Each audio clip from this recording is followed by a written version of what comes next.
Magandang araw sa inyo mga ka-Top Tech.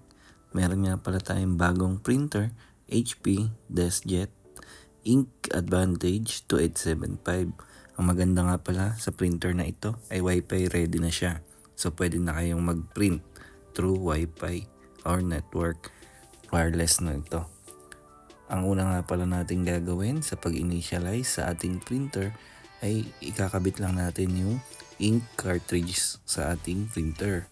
Siyempre, once na binuksan nyo yung takip, automatic na mag-move papunta sa gitna yung lagayan ng ating ink cartridges. At makikita nyo dyan, sa ilalim may nakalabel kung saan yung colored at black ilalagay. Once na nailagay nyo na yan, antayin nyo lang mag-print ang inyong printer.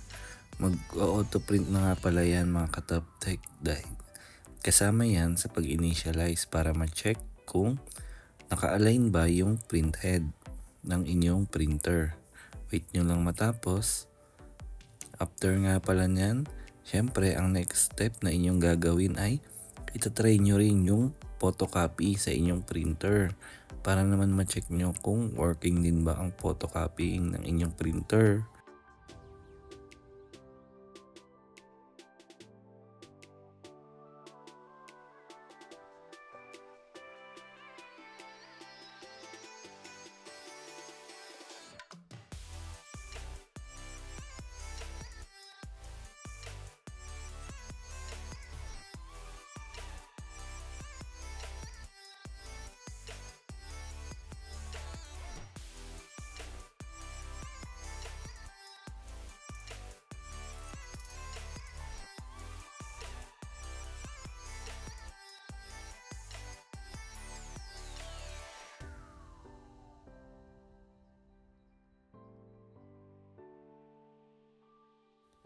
Ayun lang, sana ay may marami kayong natutunan at huwag nyo na kakalimutan mag-subscribe, i-like at i-click ang notification bell.